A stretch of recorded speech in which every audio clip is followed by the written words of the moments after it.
Alhamdulillah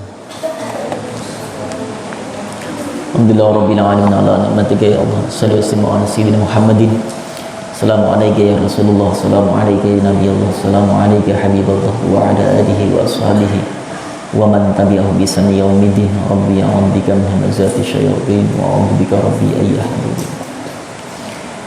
Bismillahirrahmanirrahim. Qala al-mu'allif rahimahullah wa nafa'ana bihi wa bi'afita ghairi amin ya rabbal alamin.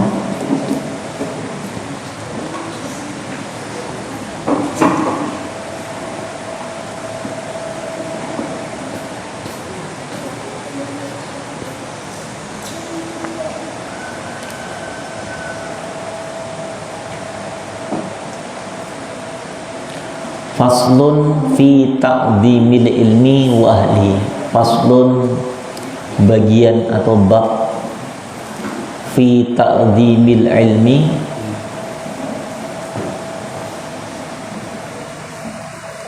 fi ta'dhimil ilmi fi pada ta'dhimil ilmi mengagungkan ilmu wa ahlihi dan pemilik ilmu.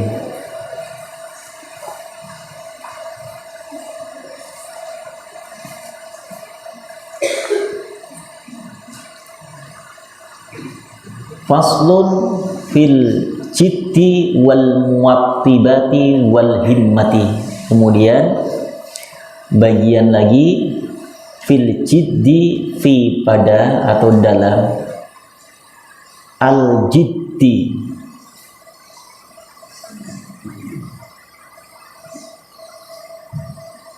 sungguh-sungguh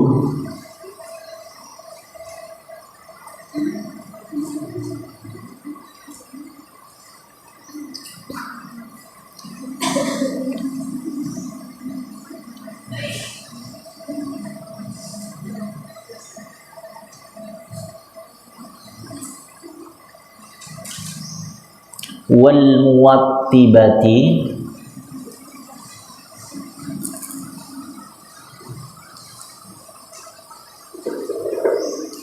dan istiqomah,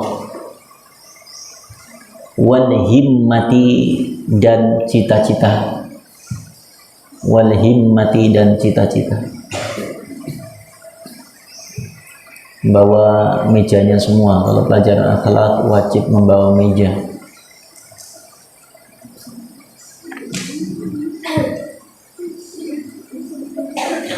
Faslun bagian lagi fi bidayatis sabuki wa qadrihi wa tartibihi.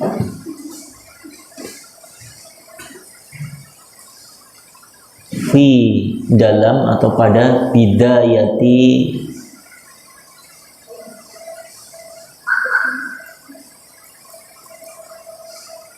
memulai,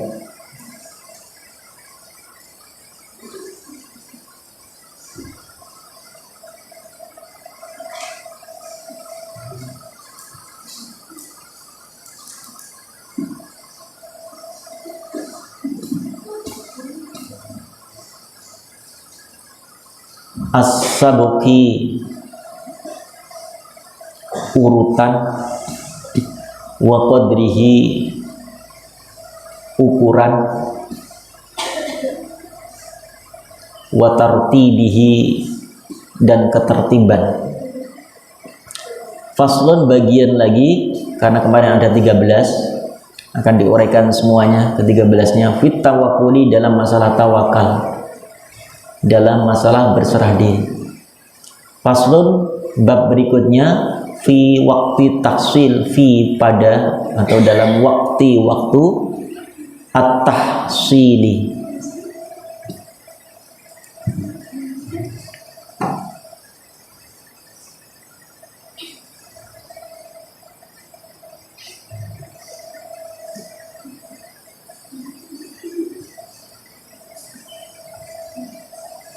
fi tahsili dalam waktu belajar atau menuntut ilmu, waktu menuntut ilmu.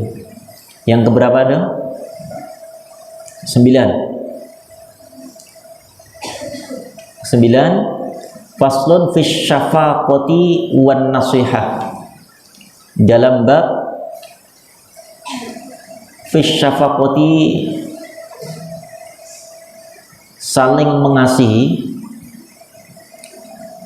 di dalam saling mengasihi, wan nasihati, dan saling menasihati, wan nasihati, dan saling menasihati. Faslun berikutnya, bab yang ke 10, kasih angkanya biar tahu. Yang per 10, faslun fil istifadati, yaitu fil istifadati, di dalam mencari tambahan ilmu, tambahan.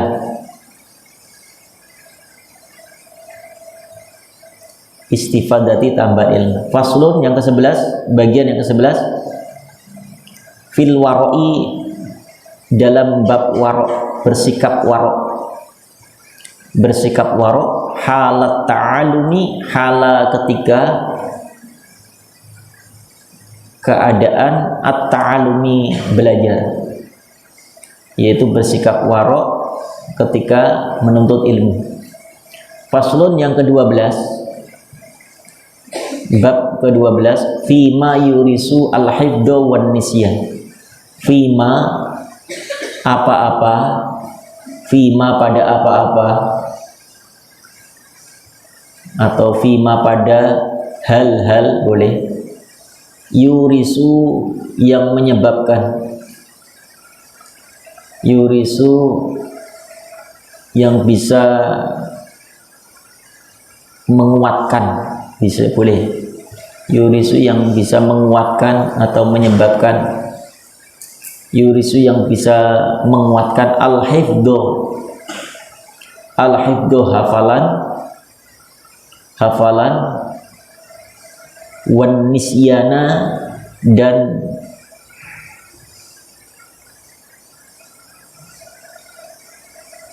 melemahkan atau sesuatu yang bisa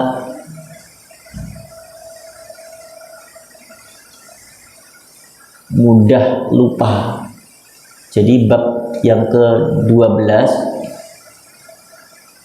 yang ke berapa? 12 akan dibahas tentang sesuatu yang bagaimana bisa kita menjaga kuat hafalan kita, dan juga ada sesuatu yang perkara yang bisa mudah menghilangkan hafalan kita atau lupa, mudah lupa. Karena apa? Faktor apa saja akan dibahas di bab ke-12. Faslun, bab berikutnya yang ke-13, yang ke-13, fima, pada apa-apa atau pada hal-hal, yajlibu, yang memudahkan, yang memudahkan, ar-rizqo, rizki. Pada bab 13 nanti akan dijelaskan tentang bagaimana cara untuk mudah mengais rezeki Allah. Wa, dan ma, apa-apa, yamna'u, yang menjadi penghalang, yamna'u, yang menjadi penghalang, ar-rizqo, rizki, ar-rizqo, rizki. Wa, dan ma, apa-apa, yamna'u, yang bisa menjadi penghalang, ar-rizqo, datangnya rizki. Wa, dan ma, apa-apa, yazidu, yang bisa menambahkan atau bertambah, fil umri, di dalam umur, fil umri, di dalam umur. Ya, wa, dan ma, apa-apa, yazidu, yang bisa menambah atau memperpanjang, fil umri, di dalam umur. Wa ma, yang kusu, wa, dan ma, apa-apa, yang kusu, yang bisa mengurangi. Ada bab yang bisa bertambah umur seseorang, dan juga ada sebab umur seseorang itu juga berkurang. Wa ma taufiqi, wa dan ma apa-apa taufiqi, wa dan ma tidaklah, ma-nya manafi, wa dan ma tidak ada, taufiqi pertolongan,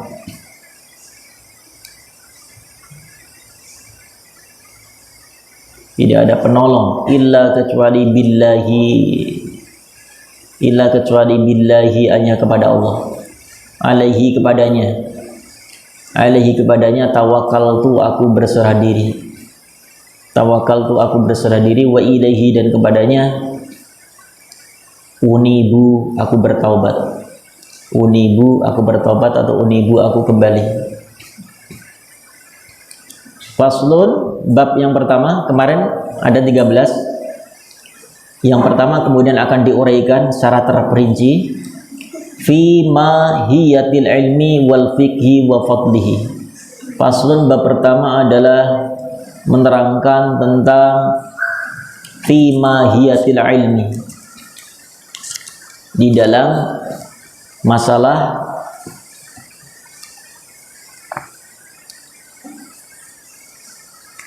apa-apa yang menjadi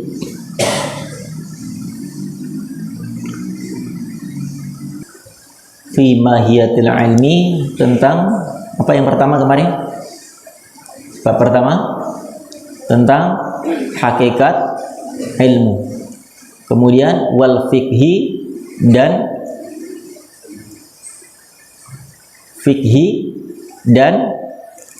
hukum mencari ilmu. Fikih, wal fikih itu mencari, hukum mencari ilmu, wa fadlihi dan keutamaan mencari ilmu. Bab pertama apa? Tentang hakikat ilmu, wal fikih dan apa? Mencari ilmu, hukum mencari ilmu, wa fadli dan keutamaan mencari ilmu. Qala, bersabda Rasulullah sallallahu alaihi wasallam, talabul ilmi faridatun ala kulli muslimin wa muslimatin. Talabul ilmi mencari ilmu, faridatun itu sangat wajib karena ada tak mubalaghah.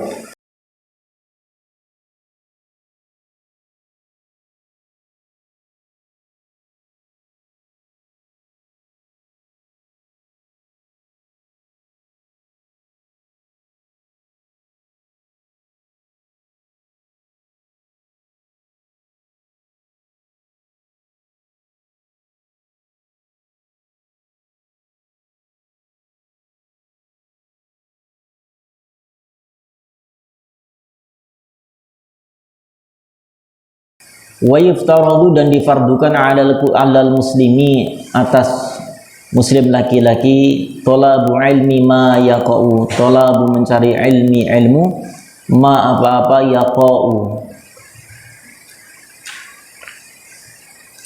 yang berkaitan lahu kepadanya, fi halihi dia dalam tingkah lakunya, ai fi ayyi halin yaitu di dalam keadaan karena yang ada siapa man. Fa innahu, fa maka innahu sungguhnya thalabul ilm la budda wajib, la budda tidak bisa tidak, itu arti la budda. La budda itu wajib, pasti, harus, lahu kepadanya, min dari as-sholati tentang sholat, apalagi masalah ilmu tentang tata cara sholat atau tata cara ibadah kepada Allah Subhanahu wa ta'ala.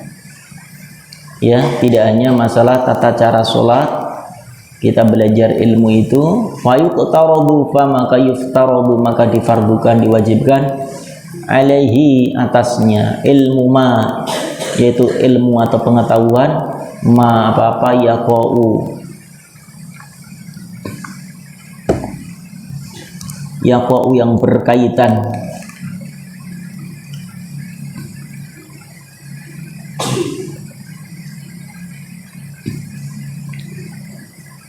yang berkautan lahu kepadanya fi sholatihi di dalam sholatnya, bi dengan qadri kira-kira atau kemampuan bisa.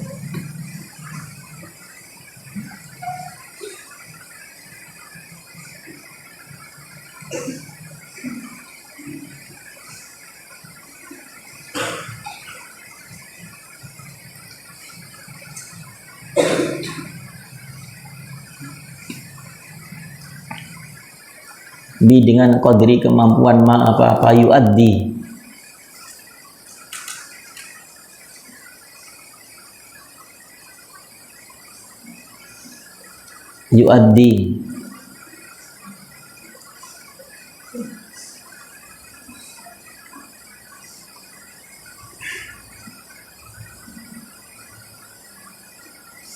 supaya dapat melaksanakan, menunaikan bihi dengannya, bihi dengan ilmu itu fardhus sholati, kewajiban sholat,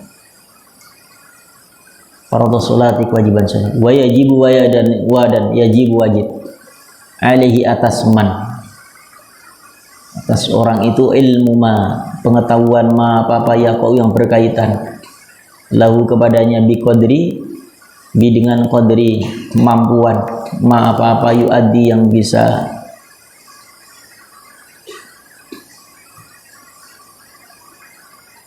menghadirkan, mendatangkan bihi dengannya al-wajibah, suatu kewajiban. Li'anna li, karena in anna sesungguhnya ma apa-apa yutawassalu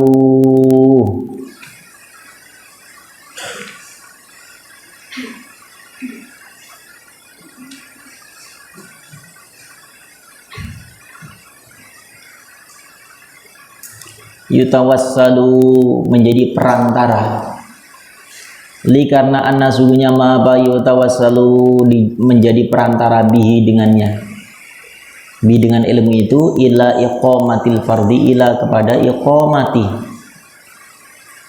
iqamati melakukan atau mendirikan al fardi, kewajiban. Adanya ilmu itu dia tahu syarat rukunnya sholat, batalnya sholat, sesuatu mana yang wajib, mana larangan, mana sunnahnya, mana rukunnya. Yakunu ada fardhon itu fardu, yakunu itu ada fardhon fardu. Wa ma yutawassalu, dan ma apa-apa yutawassalu yang menjadi perantara bihi dengannya ila kepada iqamati mendirikan al-wajibati, kewajiban. Yakunu itu ada, wajiban itu wajib. Dengan ilmu itu dia tahu mana yang wajib, mana yang haram, mana yang halal, mana yang makruh, mana yang sunnah, mana larangan, mana perintah. Wa kadzalika, wa dan kadzalika yang demikian itu fuad, mana fuad wujud fuad Allah.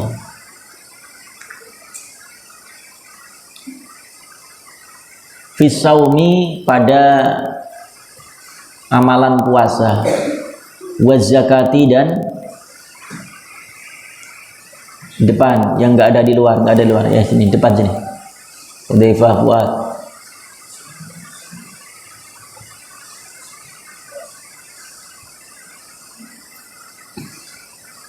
di dalam masalah saum atau puasa, wa zakati dan masalah zakat. In jika kana adalah hu untuknya malun harta, in jika kana adalah hu untuknya malun harta. Fuad di depan sini, Fuad pintu, di pintu sini, nggak boleh di belakang. Depannya Aldi lagi, barisannya kanan kiri, biasain sopnya. Depannya lagi Fuad, depan sampai ke Armin. Hudzaifah dan depan sampingnya Fuad. biasain bawa meja kalau pelajaran kitab. Wal hajja dan haji. Wal haji dan haji. In jika wajaba telah wajib alaihi atasnya. Wa kadzalika yang demikian itu, wa dan kadzalika yang demikian itu fil buyu'i di dalam jual beli. In jika karena ada yattajiru dia seorang pedagang.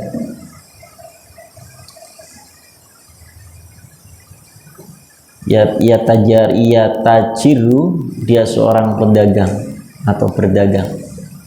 Kila dikatakan li Muhammadin kepada Muhammad ibnil Hasan bin Hasan rahimahullah, semoga memberikan rahmathu kepadanya.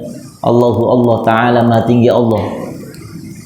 Alla tusannifu kitaban fi zuhdi qala sonaftu kitaban fil buyu, yakni az-zahid man yataharrazu ala subhati wal makruhati fit tijarah. Dikatakan kepada Muhammad bin Hasan rahimahullah ta'ala, Allah, kenapa la tidak tusannifu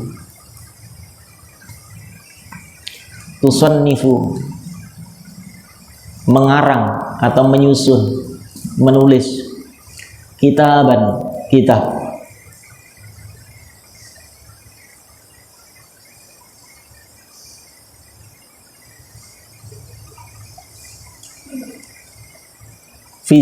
di dalam masalah saum atau puasa, wa zakati dan masalah zakat. In jika kana adalah hu untuknya malun harta. In jika kana adalah hu untuknya malun harta. Wal hajja dan haji. Wal haji dan haji. In jika wajaba telah wajib alaihi atasnya. Wa kadzalika yang demikian itu, wa dan kadzalika yang demikian itu fil buyu'i di dalam jual beli. In jika karena ada yattajiru dia seorang pedagang.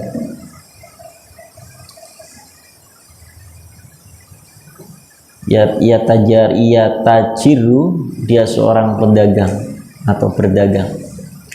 Kila dikatakan li Muhammadin kepada Muhammad ibnil Hasan bin Hasan rahimahullah, semoga memberikan rahmathu kepadanya.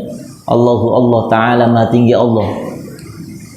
Alla tusannifu kitaban fi zuhdi qala sonaftu kitaban fil buyu, yakni az-zahid man yataharrazu ala subhati wal makruhati fit tijarah. Dikatakan kepada Muhammad bin Hasan rahimahullah ta'ala, Allah, kenapa la tidak tusannifu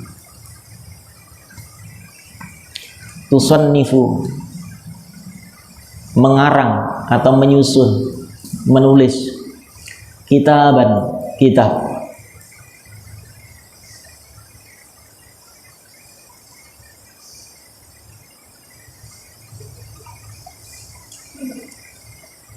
fi zuhdi di dalam masalah zuhud. Kenapa engkau tidak mengarang atau menulis kitab yang tentang zuhud saja? Nah, ditanyakan kepada beliau. Qala, beliau menjawab, Muhammad bin Hasan ini, sonaftu, aku mengarang, aku menulis kitab fil buyu'i di dalam masalah jual beli.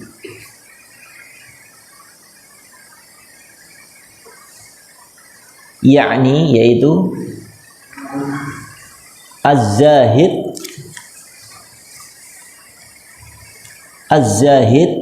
zuhud, man yaitu orang, yataharrazu yang dia mampu menjaga, yataharrazu dia mampu atau bisa menjaga, an dari as-subuhati sesuatu yang meragukan, as-subuhati sesuatu yang meragukan, yang belum jelas kehalalannya, itu subhat. wal makruhati, dan sesuatu yang dibenci,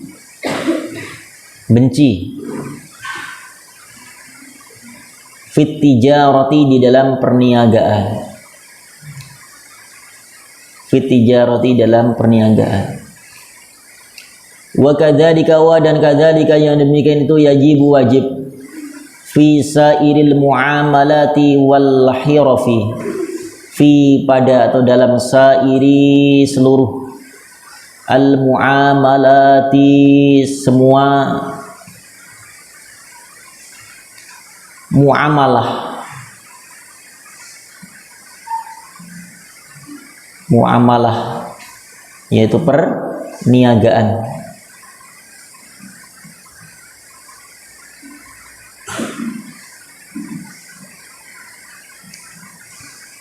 Di dalam satu aktivitas. Wa kadzalika, wa dan kadzalika, yang demikian itu wajib fi sairil muamalati, fi pada sairi, seluruh al muamalati, di dalam masalah urusan dunia, muamalah, berkecimpung di dalam ilmu dunia.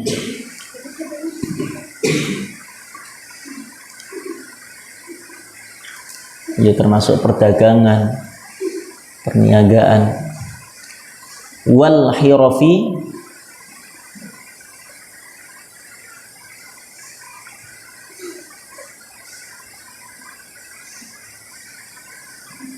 wal hirafi, yang berkecimpung masalah dunia, wal hirafi, dan perdagangan. Wa kullu man, wa dan kullu, setiap man, seseorang, istaghola, yang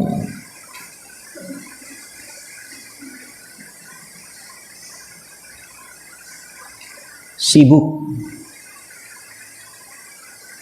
bi, dengan syai'in, sesuatu, minha, darinya, dari muamalah tadi, yuftaradu, maka diwajibkan, alaihi, atasnya, yuftaradu, maka diwajibkan, alaihi, atasnya, ilmu mengetahui, ataharruzi, dalam menjaga, ataharruz, dalam menjaga, an, dari al-harami, sesuatu yang haram. Wa kadzalika, yang dakwa, dan kadzalika, yang demikian itu, yuftaradu, difardukan, diwajibkan, alaihi, atasnya, ilmu ahwalil qalbi, ilmu mengetahui ahwalil qalbi, bagaimana cara menjaga hati, menjaga keadaan hati, ahwal, keadaan al-qalbi, hati. Min, dari atawakkuli, tawakal, min, dari atawakkuli, tawakal. Wal inabati, dan taubat, wal inabati, dan taubat. Wal khasyati, dan takut kepada Allah, wal khasyati, dan takut kepada Allah, warridho, dan mencari keridhaan Allah Subhanahu wa ta'ala. Nah, sampai di situ kita jelaskan bahwa kenapa sang musonif, sang pengarang kitab ini tidak mengarang kitab-kitab yang lain seperti kitab zuhud, kitab tentang apa tadi, waro, malah justru beliau menulis tentang masalah jual beli, karena di jual beli itu ternyata ada pelajaran atau kewajiban setiap orang yang ingin berniaga, itu harus mengetahui tata caranya, mulai cara bagaimana dia transaksi, mulai dia cara menyiapkan timbangan, apakah mengurangi takaran dalam penjualannya. Nah, itu ternyata amat sangat penting. Beliau tuliskan, beliau kutip masalah buyuk ini, karena sekali transaksi, mungkin di antara kita ada ya bapak ibunya yang jual beli, ada ibu bapaknya warung sembako terutama? Ada nggak Nak Putri yang ibu bapaknya jualan sembako? Ada nggak? Yang Putra ada? Bapaknya warung toko beras, toko minyak, ya alat-alat rumah tangga atau kebutuhan rumah tangga. Ini hati-hati sekali.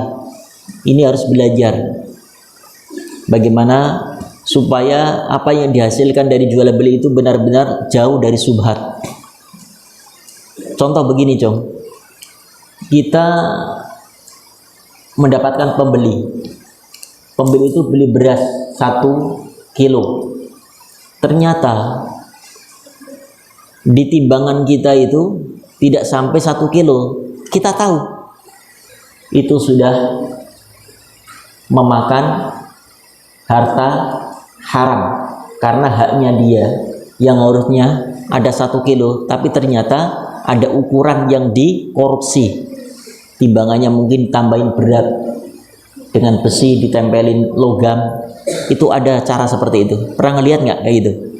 Jadi timbangan dikasih bahan logam supaya antara beras atau apapun yang dijual itu ketika saat ditimbang itu seakan-akan beratnya sudah terpenuhi, padahal ada beban yang ditaruh di bawah timbangan bahan makanan pokok itu. Contoh begini nih. Ini timbangan nih, Jom. Ini timbangan gondal-gondil kan. Kemudian ada orang Aldi misalnya jual beras. Ini masukin ini timbangannya. Nah, ternyata ini 1 kilo, katakanlah ini kiloan ya, 1 kilo Abi taruh sini. Paham nggak? Bisa dipaham ya?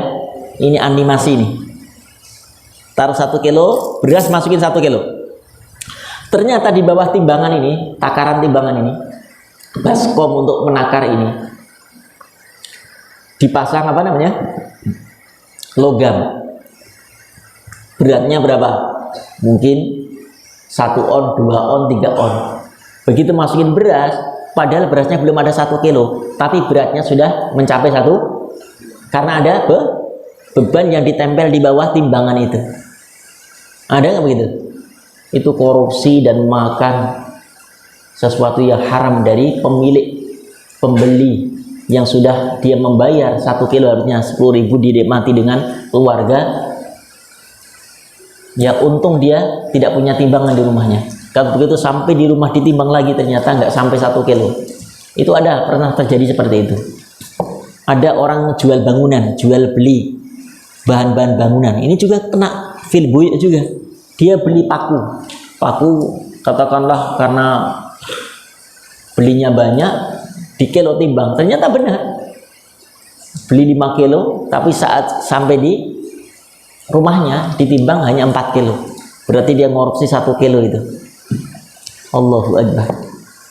Dan itu banyak dilakukan. Hati-hati. Kalau itu sudah terjadi, maka nggak berkah rezekinya, nggak berkah ilmunya, nggak berkah anak cucu keturunannya. Karena apa? Setiap transaksi ada haram di situ. Dimakan ibunya, dimakan bapaknya, dimakan anaknya, menjadi darah dan daging yang haram di dalam tubuhnya. Itu sama dengan mencuri, tapi lewat jual beli. Mencuri, korupsi lewat jual beli. Hati-hati. Makanya di dalam Al-Quran khusus ada namanya ayat yang menyampaikan tentang bagaimana jangan sampai kita mengurangi dalam timbangan. Gimana ayatnya? Bro Fakhrul tentang mengurangi timbangan. Armin,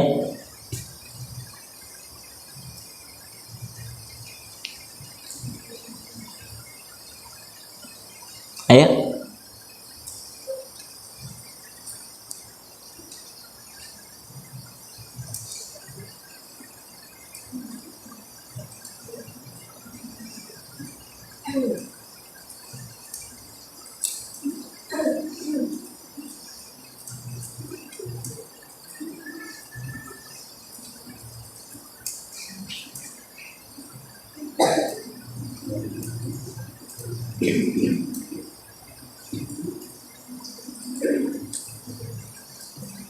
Masa enggak hafal?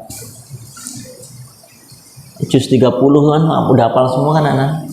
Wailul lil mutaffifin alladzina idza talu 'alan nasi yastawfun wa idza kaluhum aw wazanuhum. Terjemahkan coba. Yang ketika mereka saat menakar atau menimbang, mereka mengurangi timbangannya. Ya Allah ya Rabbana. Nah ini sampai khusus Allah langsung ya memberikan hukuman kepada mereka orang-orang yang telah melakukan kecurangan dalam timbangan, khusus karena bahaya sekali. Saya ceritakan Cum, ada namanya ulama yang terkenal populer di kala itu, namanya Ibrahim bin Adham. Siapa namanya? Doanya itu mustajab. Talib sini berdiri, Talib. Nih, depan diri. Kok terlambat lagi? Kenapa terlambat? Telat lagi? Subuhan nggak tadi? Terus kenapa terlambat datangnya? Tidur? Berdiri. Enggak, habis subuh tidur. Yurisul faqro, bisa menyebabkan kefakiran. Fakir ilmu, fakir harta, ya maka itu diharamkan habis subuh tidur. Alhamdulillah sampai detik ini, mungkin insya Allah sampai akhir hayat Abi nggak akan pernah melakukan itu, karena itu adalah suatu yang membahayakan dari diri kita, keluarga kita. Yang dia haramkan yaitu apa? Habis subuh dan habis asar, haram hukumnya tidur. Tidur silahkan nanti setelah matahari terbit, setelah kita melakukan duha, karena capek lelah luar biasa tadi malam qiyamul lail. Abi pun sama, tadi malam Abi jam 3 berangkat qiyamul lail di Masjid Al-Huda. Selesai sebelum subuh Abi lagi langsung berangkat lagi ke Sawangan, ke Revaria, full Abi. Tadi malam ngisi di kajian di Singapura sampai hampir jam 11 tidur, kemudian jam 3 bangun, ya mulai muhasabah, setengah 4 mulai, hampir jam 4 habis subuh selesai, lanjut lagi. Nggak pernah itu kemudian habis subuh kemudian lampiaskan dengan tidur. Karena apa? Sesuatu yang tahu lalu dia lakukan, maka itu sama dengan menentang dan siap untuk menjadi fakir. Dia tahu, sudah tahu, paham itu. Dia tahu tentang madorot, bahayanya tidur habis subuh. Kok dia lakukan? Sama dengan dia rela untuk dijadikan fakir miskin, fakir ilmu, fakir harta, dan fakir segalanya. Habis asar misalnya dia tidur, yurisul majnun, dia akan menjadi orang yang majnun. Apa majnun? Pikirannya itu enggak normal lagi, kadang bengong sendiri, tertawa-tawa sendiri. Tuh lihat orang-orang yang selalu tidur ini benar berdasarkan realita fakta. Coba lihat mana fajar Ramadan nih? Ada fajar Ramadan? Nggak ada lagi.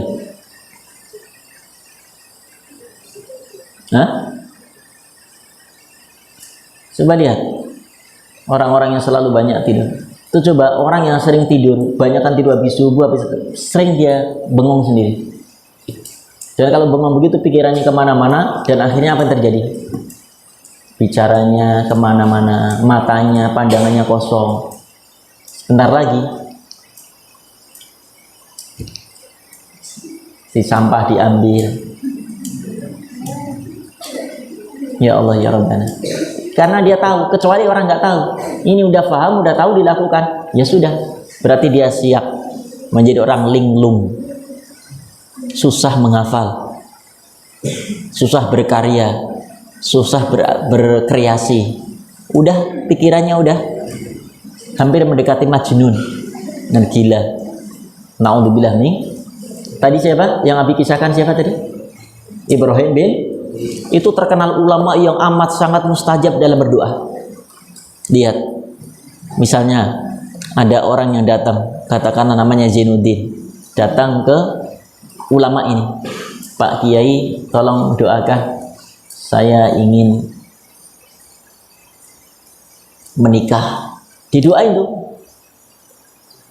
Besok paginya, karena apa? Zainuddin mengatakan, saya udah dari ujung timur sampai ke barat, selatan ke utara, musim rambutan sampai musim durian Pak Kiai, belum juga dapat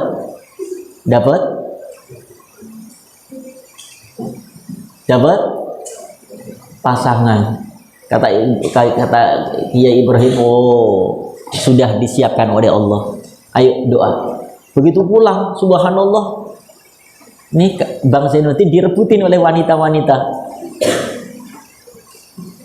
Ya Allah, di situ ada Muti'ah, ada Markona, ada semuanya ngerebut.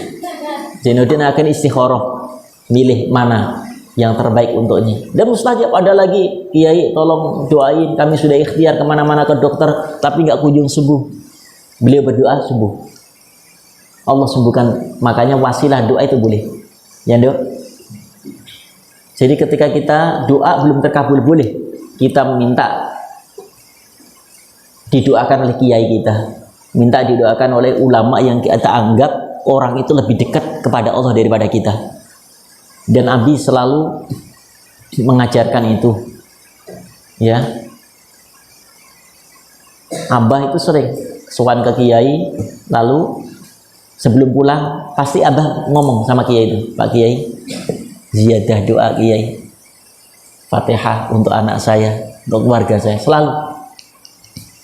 Karena apa? Boleh jadi doa orang tua kita belum diijabah karena kesolehan, karena zuhudnya, karena waroknya sang kiai itu Allah ijabahkan. Apa? Kedekatannya berbeda.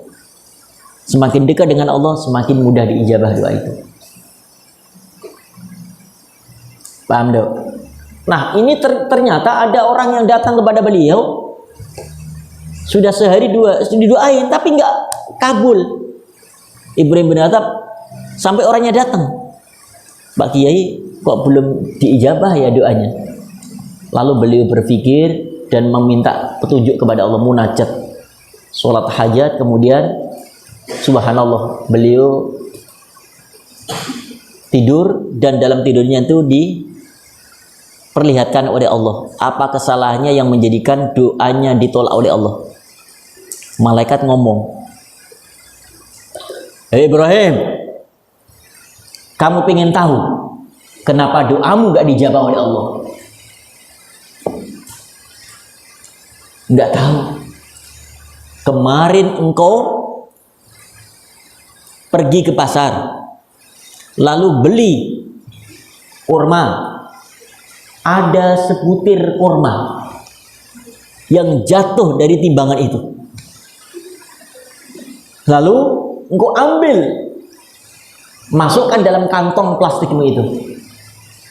Itulah yang menjadi penghalang doa. Subhanallah. Coba satu butir kurma, padahal menurut Ibrahim bin Adham itu sudah halal. Karena apa? Sudah masuk timbangan lalu jatuh. Lah kalau menurut transaksi, secara ukuran manusiawi ya, dalam kita bertransaksi, berniaga, berjual beli, itu kira-kira satu butir itu menjadi milik siapa? Milik pembeli atau pedagang? Yang satu butir itu. Ini nih, ini tempat apa? Baskom untuk korbannya. Ini timbangannya nih. Nah, ini sang penjual, pedagang ini masukkan ini kurma ke takaran tadi kan. Tiba-tiba ada satu yang jatuh. Satu itu milik siapa kira-kira? Pedagang atau pembeli? Hah? Pembeli. Pedagang. Kok bingung sih? Ayo, milik pembeli apa pedagang? Karena sudah dimasukkan ke takaran tadi, jatuh satu butir. Cuman satu butir, bukan satu upil. Satu, nah masukin. Ternyata apa? Itu subhat. Karena apa? Belum jelas kepemilikannya, milik pembeli atau milik malaikat jawab dalam mimpi itu, diperlihatkan. satu butir itu yang kau masukkan dalam kantongmu itu yang membuat terhalang doamu. Bangun sepertiga malam, ambil air wudhu, sholat, taubat. Besok pagi-pagi langsung ke pasar. Apa kata beliau? Wahai paman, maafkan aku. Kemarin saat transaksi ada satu butir kurma jatuh, aku ambil. Tolong halalkan satu butir itu. Apa kata yang pemilik warung itu, pedagang itu, penjual itu? Ya Allah Pak Kiai, cuma satu butir saja kok, aku halalkan. Nah, kalimat itulah yang membuat halal satu butir itu. Kalau tidak ada ucapan itu, tidak akan halal. Allahu Akbar. Ini hati-hati ibu-ibu. Ya, ini calon ibu-ibu, Bu Nurul, Bu Evi. Ya, nanti kalau sudah berumah tangga, beli cabai, belinya saon, 2 saon atau setengah kilo. Begitu masukin timbangan, jangankan jatuh, yang di sana aku diambil lagi. Tambah ya Bang ya, tambah ya Bang ya. Ngerakuk tambahannya dengan yang beli lebih banyak yang ditambahkan. Belinya setengah kilo, ngambilnya setengah kilo. Tambahin ya Bang, tambah ya, bonus. Yang pedagangnya ngelus dada. Astagfirullah Rabbana. Ya Allah, gimana berkah anak-anak kita, gimana berkah rumah tangga, gimana bisa bangun malam kalau sudah tercampur dengan bukan subhat lagi, itu haram itu. Karena orang ngelus dada, ngeliatin aja, nggak dikasih, takutnya nggak beli lagi, dikasih ngambilnya terlalu banyak banget. Ya Dok, ini ibu-ibu hati-hati ya, satu butir saja bisa menjadi penghalang terijabahnya doa. Makanya penting sekali dalam bab buyuk ini ditulis oleh beliau. Paham semua anak-anakku? Insyaallah mudah-mudahan menjadi ibrah, pelajaran yang manfaat untuk kita semuanya. Ya, sekali lagi Abi minta anak-anak tidak ada lagi yang tidur habis subuh, tidur habis asar. Semua ikutin aturan yang ada di pesantren, insya Allah berkah manfaat ilmu kalian. Ya, sebelum, jangan sampai masuk asrama sebelum sholat suruh, jaga istiqomah. Ilmu pengetahuan, amal praktek. Ilmu yang kita ketahui lalu kita praktekkan, maka Allah akan tambah kemudahan untuk mengamalkan ilmu yang lainnya. Jangan harap kita bisa mendapatkan tambahan ilmu dari Allah selama kita sudah tahu misalnya keutamaan suruh, kita nggak mau melakukan suruh. Jangan harap kita bisa melakukan amalan-amalan ibadah yang lain.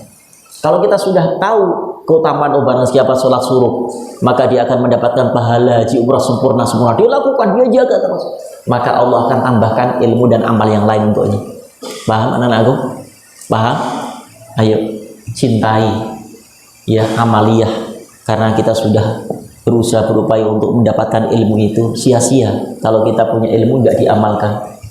Seperti apa?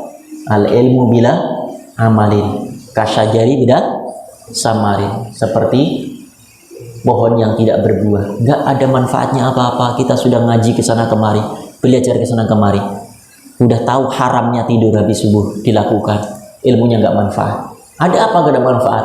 Mungkin nggak bakti kepada guru, mungkin ada sendal teman selalu digosok, mungkin ada makanan yang tidak halal diambilnya. Nah, ini ya membuat nggak berkah ilmu kita. Baik, yuk kita lanjutkan. Alala.